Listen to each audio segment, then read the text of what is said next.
Good day, welcome back to our music theory discussion. And so we are here to continue our topic with the different types of notes or the different kinds of notes. And I'm just going to add um, a naming system, no? A name um, that is functional in United Kingdom. Okay, so like what the ones that we know is American system. So this is the note figure for our whole note. This is the figure for our half note. This is the figure for our quarter note, the figure for our eighth note, and the figure for our 16th note. But in the UK system, they call the whole note semi-breve. They call our half note minim. And they call our quarter note crochet. And then they call the eighth note quaver. And the 16th note semi-quaver.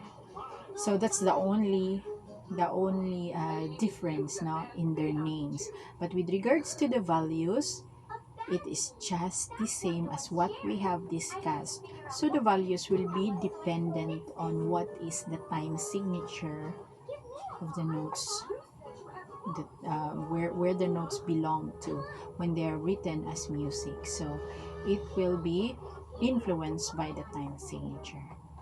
So they just differ in the names for the UK systems, but time values are just working the same as the ones that we have examined last time. Okay, now, so aside from these note figures, which means that they will be played, no? So these notes here means that they will be sounded. No, they will be sounded. If you are playing a violin, they should be sounded. If you're playing a guitar, so there are different ways to sound the guitar, either by strumming, by plucking, or by picking, and other ways to make it sound. So if you see figures like this, they are meant to be sounded. Now, music is not all about just moments, like all notes to be sounded. There are moments of silence. There are moments that you need to just pause and be quiet. So on those times where you put a gap for the silence, that's where our rest notes are used. And for the rest notes, they will adopt the same name of the whatever system we're using. They will use the name of the notes on that system, and we're just going to replace the note with the word rest. So instead of a whole note, we will call it whole rest. Instead of a half note, we will call it half rest. And a quarter note to quarter rest, an eighth note to an eighth rest, and a 16th note to a 16th rest. So basically, with the word rest, it means that you rest, do nothing. And doing nothing in music means silence or quiet. So whatever is the value equivalent of that when we counted it during the time that it's sounded, so it's the same equivalent value. So if the whole note in the time signature of having a lower number 4 is to be sounded for 4 counts, then it follows that if you have a whole rest, then you have to be silent for 4 counts. Or otherwise, if this whole rest, now regardless of whatever is your time signature, whole rest means for the whole measure, it is effective. For the whole measure, silence. Whether it's a 3-4-2, 4-2-2, 3-2, 3-8, 6-8, 12-8, as long as you have that whole rest, it's effective for the entire measure that you should be quiet. Okay, so it follows also that when you have a half rest, then it means that you be silent for 2 counts. If you have a quarter rest, 1 count rest. one count silence. If you have an 8th rest, half count silence. If you have 16th rest, 1/4 count silence. No? So it's kind of hard to imagine how to be quiet for like 1/4 count silent, and then sound for 1/4 count silence only. Yeah, so right now I know it's kind of difficult to imagine how to be quiet for 1/4 count. Yeah, it's like you wanna make your class silent. Class silent for 1/4 count, or silent for 1/2 count. Okay, now so it's just an example, but uh, hoping it's a joke. Uh, okay, so there you go. I have already introduced to you. So, by the way, it also works with the ano ha the UK system naming. So if it's as a whole rest and then you make it in UK system, you call it in UK system, then it's semi-brief rest. And if it's half note, it's a minimum rest. And if it's a quarter rest, then it's a crochet rest. If it's an 8th rest, then it's quiver rest. And if it's a 16th rest, then it's a semi-quiver rest. Okay. So now let us go to our next topic. Our next topic is about the music alphabet, which, do you notice that in music, the alphabet that's being used is up to G only, A, B, C, D, E, F, G, and nothing more. No? So maybe we should look at the piano because we can see there clearly all the alphabets that were being used. So there was one question raised to me regarding um, is it necessary for the letters to start in C? No, in C. Maybe she was wondering, no, why not start with A, because the letters of the alphabet starts in A. Well, my answer to that, according to my opinion, is we just have to follow that the C will be the starting here, because this instrument, the piano, is built this way. Now it was invented this way, that the C will be situated, or the C is going to be here on the left side of the two black keys. And then that's it. C, D, E, F, G, A, B, and it's just going to be repeated again and again in the same order. But the differences they would have in each octave are their pitch range. You know?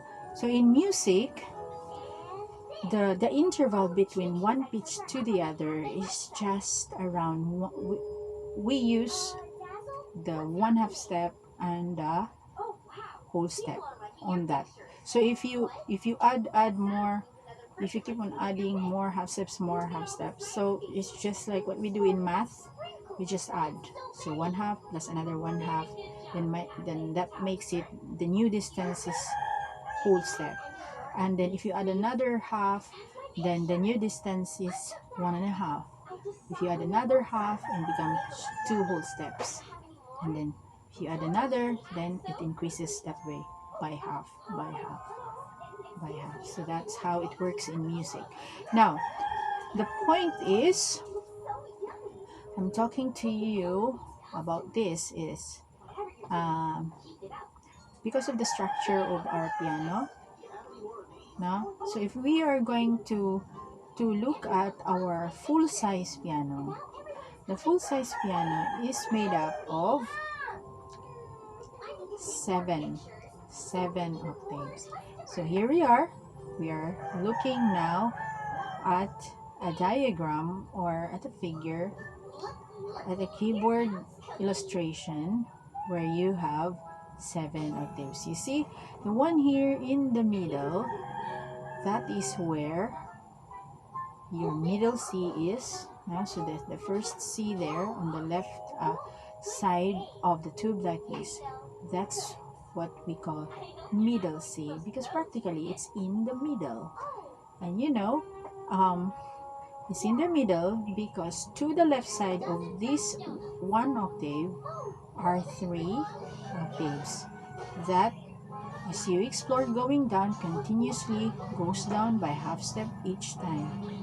So in whatever key you are going to play, it goes down by half step each time like this. So this is the middle C, and as you go one key at a time, it's going to give you a half step getting lower and getting lower. So C, B flat, A flat, G flat, F, E flat, D flat, C, and it gets lower than that, B, and it gets lower and lower and lower until you reach the end of that piano. But as for me, I only have a keyboard which has 5 octaves. So meaning to say, I have 1 octave at the center, and I only have 2 octaves to my left and 2 octaves to my right. Now, if you noticed me earlier, I was mentioning flat. Flat. So you are going to attach the flat name to your key if you have lowered the pitch by a half step. By a half step. So, say for example, I start again with C, and then I go down to B, and then the next key, which is black key, is now called B flat because it's on the left side of B, and it means that I have lowered down my B by half step. So that's why it still belongs to B but lower by half step. B flat, and then I go down now to G. A, and then I lower the A half step, then that becomes an A flat, and then G flat. So that's the situation when you use the flat name. Every time you lower the pitch of a certain letter by half step, you use the flat. It looks like this. Looks like a baby B, a small B, but different in a way that the bottom of the B is like pointy. Now, let's go to the other side. Now to the other side, so this is what's going to happen if you go up one key at a time, regardless of the color, then it will be like this. By half step. So I'm going back. C sharp, D sharp, E, F sharp, G sharp, A sharp, B, C. So you notice each time I go higher and higher, those are the half steps getting higher each time. And another thing that you would notice is I was using the sharp name. Now that would be the opposite to the one I talked about earlier about the flat. Now, opposite in a way that you are going to attach the sharp name to the letter you are playing if you are raising the pitch by a half step. So, like for example, if I start here with C and I go up higher on this black key, so it would mean that I raise the C higher by half step, so making it C sharp. C sharp, again, C sharp, and then I go to D sharp, okay? And then, so C sharp, and then I have the C sharp, D is also a half step, D sharp, E, and then E, F. It's just F right away, but if you want to write an E sharp as a letter, so you just write E, and then sharp. But if you are to write it on the staff, it will look like this. Now, so E, and then if you write it E sharp, it will just be F. If you're going to write it, it will just be like this. Yeah, it will sound like this, and it will look like this. Okay, and then continue F, F sharp, F sharp, G, G, G sharp, G sharp, A, and so on. So that's practically what's going to happen, what is happening on your notes on the keyboard. And not only that, these things that we're talking about, the raising of the pitch by half step, the raising or the lowering of the pitch by half step, also happens on other instruments. Say like for example, no. Say for example, I'm going to use a guitar. Okay, so Easter Bunny got drunk at Easter. Now, so that's their standard tune.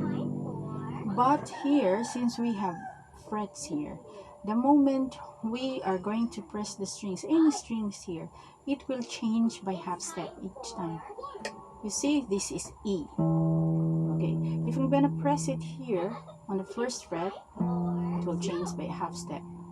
E, F, and then what's the half step higher after F?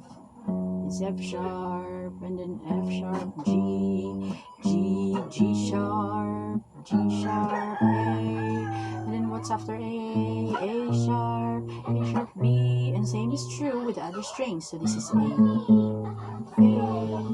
sharp, B, C sharp, D, D sharp, E, and it's the same thing going to happen all throughout the strings and all throughout the phrase.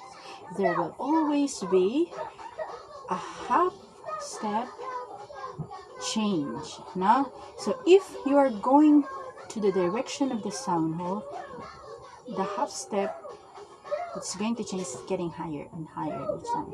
So half step getting higher by half, higher, higher, higher. But if you are going backwards, that's the time you're going to use the flat names. So say for example, you're here in A, and then A flat, G flat, yeah, and then F. So same. Now, so even though we use a different instrument here, but when it comes to theory, when it comes to letter names, it's just the same. Okay, so that's what that's the connection between the letter names, pitches, the arrangement they have there in your keyboard versus the guitar. Okay, another thing is we're going to talk about, so what we're going to talk about is how these speeches would look like if they will be written as music, you know, because when they are written, then they could be interpreted, they could be played, not just by one who wrote it, but with anyone who will have the piece. No? So that's practically how music spread throughout the world, through manuscripts, not through how they were printed. Now, because okay, so this is now how notes are written if they will be placed on a staff. You see, their places, to me, is like this is their permanent address. Like now, anywhere in the world, nobody can take this off as long as the kissing, as long as the clef is this. This will always be true that this is the place of C. So even if you go to the North Pole and the South Pole and wherever you are in the world in the desert, And if you find the Arabic piece of music, then even if the lyrics are in Arabic, but if they adapt the Western notation system, then this will always be true. That below the 5 lines, in the first ledger line below that, that is always the place of your C, of which C, that is middle C, not just any C, because there's so many C's around. Now, so let's just be specific. When it looks like this with a ledger line and just under the 5 lines, then that's the middle C. So we have to remember by the word, by the name, middle C, it's in the middle of the piano, no other middle. It's just that one octave there, and whoever is the C there, which is in the lower part of that octave, that C here, is C, higher C, this C here, is your middle C. So in the figure, you can see I labeled here the lowest C is C1, then second C is C2, C3. So your middle C is found on C4, and then the next level to that is C5, and then C6, 7. Here, as I mentioned, that the full-size piano is made up of 7 octaves. Okay, so remember that. And then I'd like you to think of the way they are arranged, since you could probably have memorized the order of the letters already, but I'd like you to think of the order of the placement of the notes on the staff this way. It's just like a ladder, you know, when your note is on the line, the next to that should be on a space, and then alternate after the space, line, after the line, space, and then line, and then space, and then line, and then space. Just that. Because if you happen to skip one and then you continue the same order, it would no longer be the same. So you have to think of it that way. Now, there is also a way to quickly memorize these positions. Now, you can separate them into two different ways. You can separate memorizing whoever are the notes that fall on the line. So let's call them line notes, and who are on the space. So for the line notes, you see you have 5 lines. So for the line notes, first line is E, second line is G, third line is B, fourth line is D, and fifth line is F. But you can form any word with E, G, B, D, F, right? So you can form a word, so just set it aside. Now let's go to the space notes. Space 1 is F, space 2 is A, space 3 is C, and space 4 is E. And there is a word that you can form, and you can read it as face. Yeah, so it's just easy. When you're stuck and you know that you are on the space within the staff, just think of the face and you'll never go wrong. Now let's go back to what we have set aside earlier. We have the E, G, B, D, F. To make this thing fun to memorize and easy to remember, you can always have mnemonics out of these first letters. So the very common one, which I could remember since elementary, is every good boy does fine. But now I would like to change it because it's kind of gender bias. Now it's just talking about boys. So why don't we include ourselves there? No, not just the boys. So I'd like to change it to every girl and boy does fine. That's fair enough. So we are all joined there together, girl and boy. Every girl and boy does fine. Okay, so if you're stuck on the line notes while you're playing, you just remember every girl and boy does fine. Then you can easily locate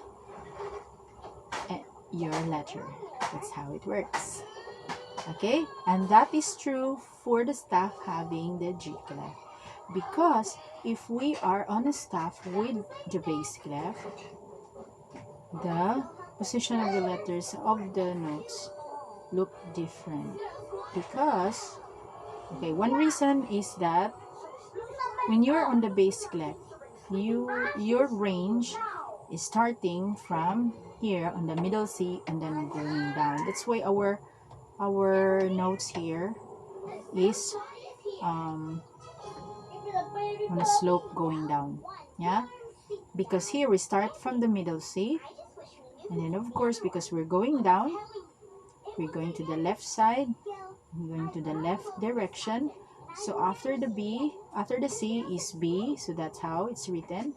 So same as what we had with the G clef, that the order of positioning the notes are just like in a ladder form. So if you are from line, then the next is space, and line, space, line, space, line, space, like that. And then you just adopt the order of the letters by reading it backwards. So from C, you're now in B, A, G, F, E, D, and here, there's your lower C, octave lower C, not from your middle. So let's just treat our middle C as our center point, that whenever we talk of octave higher, it means that it is referring from the middle C. Okay? And then if we refer to an octave lower, it means lower from the middle C position. Okay? Yeah. So the same thing would happen if we're going to put the notes. So it will just continue going down on lines and space. And should we need to position it on a place to give its pitch, and it's beyond the 5 lines already, then we need to add ledger lines depending on the need.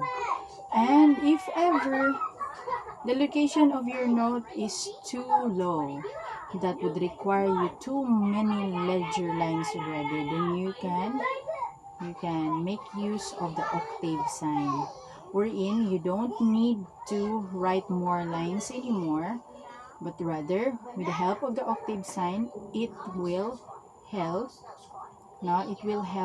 give a sign that what you actually mean to say was that pitch but on an octave lower or higher. Okay, so it's like 8VE or octave sign has that power. It can raise or lower the pitch of your note 8 times. Okay, and you don't need to write a lot of ledger lines just to place that note. Okay, so yes, I think we're done here with our topic as to the placement of your notes and letter names on the stops, lines, and spaces. Okay, our next topic is about written.